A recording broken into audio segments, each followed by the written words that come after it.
Hello there. You're watching NAPTIP On The Move. I'm Angela Adwegi. Welcome.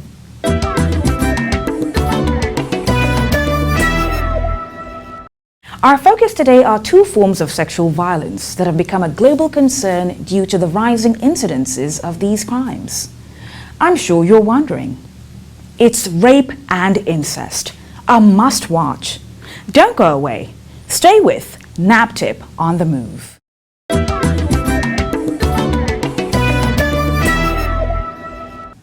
It is a major public health problem due to its effects on victims. Regarded as a form of torture by psychologists, rape is a crime. When we talk about rape continues to be one of the most prevalent human rights violations all over the world, not just in Nigeria. And in the context of Nigeria, rape is a national crisis. You know, we constantly get petitions and cases from the public on issues of rape. So as it is now, no one is even immune. As in, you have different categories of people that get raped. You even have toddlers that get raped. You get young girls, you get children, you get even older women that get raped. So it is a social problem of public health concern. It is something that needs to be addressed now. And when you look at media reports, either traditional news reporting or even social media reporting, women who report incidences of rape most times, you know, suffer backlash. People call them liars. People, you know, judge them, and they constantly make them feel as if they put themselves in the position of being raped. You find the people asking a woman who has, you know, been raped questions like, oh, what were you doing there? Like, what were you wearing? Or how can a man you know, rape you? People don't believe that friends can rape, that people you have a relationship, like a cordial relationship, can actually perpetrate rape. And which is why we have very low reportage in terms of incidences of rape, because women and girls are really not encouraged to report. There are different types of rape. We have the one done by strangers, what we call stranger rape, where the suspect is not known to the victim. The stranger rapes and are mostly physical, contact happens along the line. There's also rape that results as a result of acquaintance. We are friends. Yes, we can be friends, but there's a limit to that friendship. If we have not agreed to have immoral relationship, there is no need for you to go into that your friend, because if you do that, you are already doing it against the P or her will, and what it means that you have already committed infractions of rape. The type of rape that happens between two people that know each other, those are the acquaintance rates. Some victims not recognizing that the person that they are moving out with has a limit in that relationship. So we also have date rape. Oftentimes people have been coming, we have been dating for some months, And all of a sudden, I came to this person's house. And the guy defied me, he raped me, or I've been coming to his house or her house, vice versa. So date rape also occurs. People don't know that you are dating someone. It's not enough for you to go into unholy alliance with that person. There are also people that will just come. They say, we have been friends for 5 years. We have been sleeping together. We have been having, sex together. But if you're having sex together, even your husband, it's not every time that the person might be, willing to consent to that sex. If you go against that person with a pattern, you have committed rape. So that you have been married for some time, that you have been friends for some time, and you want to now take advantage when the person is not saying yes, is rape. There are rape also involved, about other circumstances, like you see suspect sees the advantage of the fact that you are in a secluded environment, okay, and now decide to take advantage of you. This one happens mostly in schools where they have dormitories. Okay, you see a situation where a young girl reported to us. She left her hostel and was going to another hostel to be able to get a note that she did not copy in class that day, because some of these unity schools, you see that the populations are just so many. And as she was going, some group of boys that were just seated somewhere in the dark, they took advantage of her. So there are rape that are being facilitated by drug. People that are into drug. You see that at that point, they don't have independent mind. Maybe they are alcoholics. You can take advantage of the fact that yes, at that point in time, they can not say yes to anything. But knowing fully well that when they are in their normal senses, their normal frame, they will not consent. You take advantage of that. Those are drug facilitated sexual assault or rape.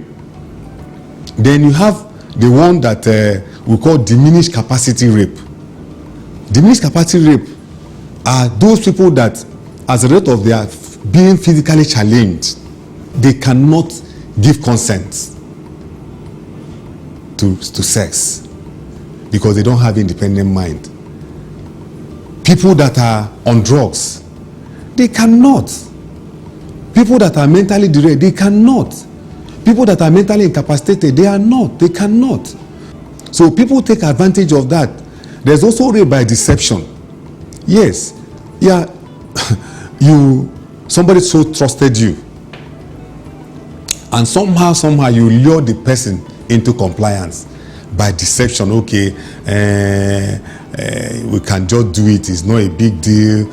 People are doing it. I also need to just do it because I intend to marry you in the future and all whatnot. It's by deception. You deceive that person into, giving her body or his body. Under the provisions of the VAP Act, penalties for rape include. Now, when we talk about rape, the Violence Against Persons Prohibition Act has copious, provisions regarding rape. It provides that a person commits the offense of rape if he or she intentionally penetrates another and that person does not consent to the penetration, or the consent is obtained by force, threats, intimidation, or fear. The VAP Act further provides that a person convicted of the offense of rape is liable to life imprisonment. And then when the offender is less than 14 years, which is a minor, we also have cases of minors perpetrating this kind of acts on other minors, then that person will go away for 14 years. Then in all other cases, it is a minimum of 12 years imprisonment without an option of fine. So the law is clear, minimum of 12 years. So if you appear before a very stern judge, you definitely get, a maximum. So the VAP Act also recognizes the fact that men can, also be victims of rape, as opposed to the traditional definition of rape, where it only recognizes that only women can be victims of rape, but the VAP Act also recognizes that men can be raped, even if we're talking about a very slim percentage of the population. It also recognizes the right of victims to financial compensation. So in addition to the punitive angle of imprisonment, they are also entitled to financial compensation.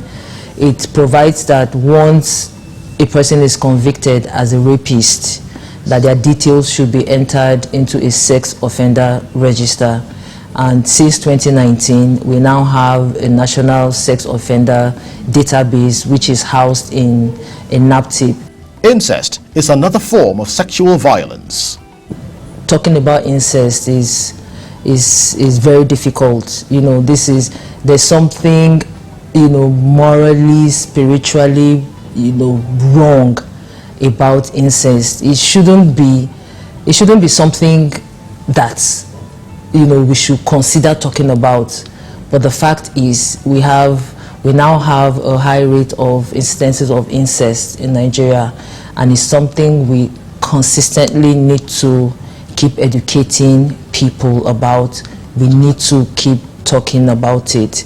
For us here in NAPTIP, we are seeing an increase in the cases of incest, but sadly these cases don't end up in court because it's either the petitioner retracts or they simply abandon the case. When we talk about incest, it is a crime in Nigeria, and it is when a person knowingly has intercourse with a close blood relation with or without consent. Because you hear people will, you know, say, oh, but we consented, but no, it is a crime. And the category of blood relative include daughter, sons, granddaughter, grandson, sister, brother, mother, father, niece, nephew, aunts, uncles, grandmother, granduncle. These are forbidden bloodlines. There shouldn't be any sort of intercourse between these bloodlines. And under the Violence Against Persons Prohibition Act, the crime of incest is punishable up to 10 years imprisonment without an option of fine. And there's a scientific reason why incest, you know, is prohibited. It is to avoid inbreeding.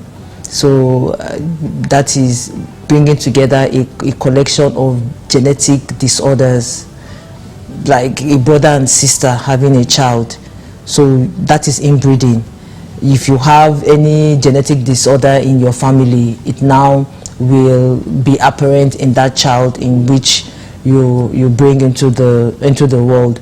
And children of incest, of course, suffer congenital disorder, even death, then developmental and physical disability. We see cases of victims of incest being mentally and emotionally damaged for years, because I don't know how anybody can live with the fact that their grandfather is their father or their uncle is their father, or, you know, it's just something that I can't even comprehend. And some of them are also known to be suicidal. Rape and incest both have devastating effects on the victim. The effect on the victims of rape is countless. It's in short, it spans the entire being of a person. A person who has been raped will suffer medical effects. Chances that the person who has raped you has some kind of disease that they then transmit to you. Sometimes the effects of rape on a person is that it leads to pregnancy, and then you're left with an unwanted pregnancy. There is also the socio-economic, the psychological effect of this on the victims. So you have a situation whereby a victim is wondering and asking herself, why did this happen to me? You know, does this mean that perhaps that I brought this upon myself? And you have people questioning themselves, and they become reclusive, and they don't communicate again. They are scared of going out alone. They are scared of people touching them, and there are so many other different kinds of psychological implications that come with these actions of rape. And a person who has been raped would even suffer social effects, because there would be stigma attached. Usually our society hasn't evolved past where rape is seen as an offense that, you know, one shouldn't be ashamed of. You start to have trust issues. And the same thing is the case for incest. In curbing these two crimes, NAPTIP has devised several strategies. NAPTIP generally undertakes its activities using the 5 Ps approach, and that's the strategy we're using in trying to fight the offense of rape as well as incest. So in terms of prosecution, we're making sure that we're going against offenders. Any cases of rape that has been reported to NAPTIP, we make sure we prosecute it fully. We also have the laws, the VAP Act, that is operational in Abuja as well as in some other different states that have also domesticated it. So NAPTIP is, for Abuja, the implementing agency. So we have the laws that allows us to act on these kinds of offenses that have been reported. We also do public awareness, and that's under the prevention arm of the work that NAPTIP does. We go out, we educate people, because we find that sometimes people don't even know that they are committing the acts of rape. People don't understand what it means for your actions to be defined as rape. So we go out, we educate people, we advocate in communities, we reach out to people, and you'll be surprised the category of people that, you know, are guilty of rape. It's not just poor people, it's also the elite, it's also people that are educated. So we make sure that we reach every corner of Nigeria in trying to educate Nigerians on the offense of rape and incest. We also do a lot of protection, so we do counseling and rehabilitation of people that would have suffered any of these kinds of crimes of rape and incest. We try to, you know, shelter them, give them a place to stay, rehabilitate them, empower them, you know, going forward, so that they don't have to be dependent on certain kinds, especially for incest, where the relationship is such that it's domestic and you have a close relationship with the offender or perpetrator of that act. We try to make sure we take you away from that kind of environment, and then we empower you further so that you don't have to be dependent or rely on that kind of a situation again. So NAPTIP is doing a lot. We partner with different first responder agencies, particularly the FCT response team. We partner with the police, we partner with women affairs. We have so many partners that also help us to execute, to you know, pick up the victims, to try and shelter them. We work with civil society organizations, and so we do a lot of things to try to make sure that the victims of these crimes are properly protected, and they eventually are able to access justice. Lemieux is the founder of the Men Against Rape Foundation. We actually did start as Make a Difference initiative, but we had a branch of Make a Difference initiative, a unit that deals with sexual and gender-based violence. So it just turned out that there became a spike. There is an alarming spike in issues of sexual and gender-based violence. So at some point it became expedient that we move from a movement, because when we started the Men Against Rape, it was like a movement. But because of the seriousness of the issues and how Nigeria was beginning to have one case too many, we grew into a full foundation for it. And we've been at the forefront of several cases where the NGO helps one to get access to justice, two also helps to do enlightenment and workshops, helps to even get victims or survivors, as we call them, to help with providing psychosocial support and helping them to gain renewed confidence that helps them to reintegrate into society. Today, diverse stories and cases of rape and incest abound. There was a time a woman came to our office. She was told that it was an offense of rape. She was like, how? How can I rape a girl that is in my house?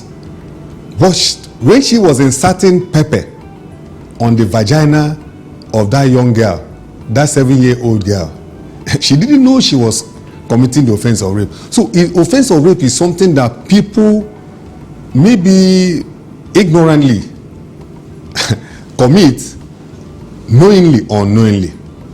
A man raped a 14-year-old girl, and when he came to the office, as he was writing his statement, what came out of his mouth, he said, but the lady, the young girl, told me she was 19.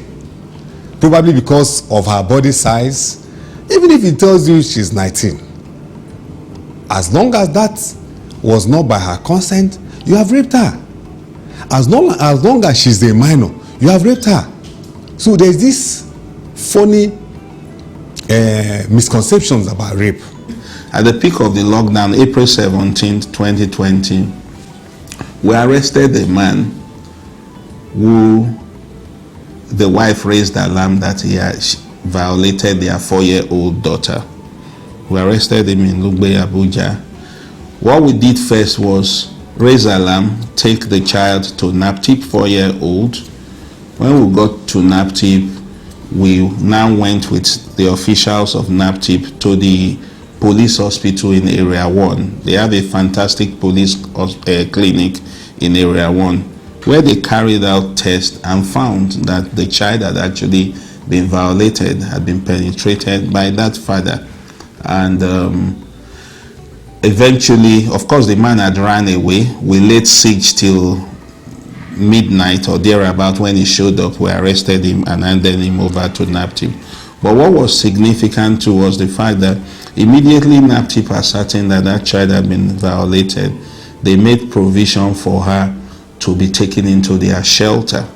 And I'll confirm that the mother of that child really did say, when she had occasions to see the child in the shelter, that the child was looking well. I've had a case that I dealt with that this child was already abusing, a 5-year going on 6, was already abusing a child in her class. Of course, she wouldn't know it's abuse, but it was happening. How did we find out? The boy who used to love to go to school became reluctant to go to school. Eventually, after about 2 hours, the child opened up and said the reason he didn't want to come to school is because his tontono, as they call it in their house, is paining him. I said, what happened? And he says, it is Jane that is always pulling it when we're in class. Jane and John, not their real names, resume first, before 30 minutes before other classmates resume. So when he said so, I said, if I tell Jane not to pull it again, will you like to go to school? He said yes. I interviewed Jane. Of course, you play girly play with Jane. Jane eventually said yes, she pulls it. And I laughed, made it look like nothing was amiss. And I said, how did you learn how to do it? And she said, when my daddy and myself are in the room, in our room, daddy brings out his pee and puts in my baby sister's mouth. That one was at that time 7-8 months, and my baby sister takes it like feeding bottle. What does that tell you? Daddy has been violating. Even she, when she was much younger, daddy was doing same thing to her. So she had learnt it. So mothers too must be vigilant. Trying to get mother involved, a mother will have nothing. She didn't want to hear. She didn't want to hear it at all. I have a case of a high-class woman, society woman, who told me that when she was small, the father was having carnal knowledge of her. Instead of her mother protecting her mother hated her for sharing her husband with her. So the world has gone mad.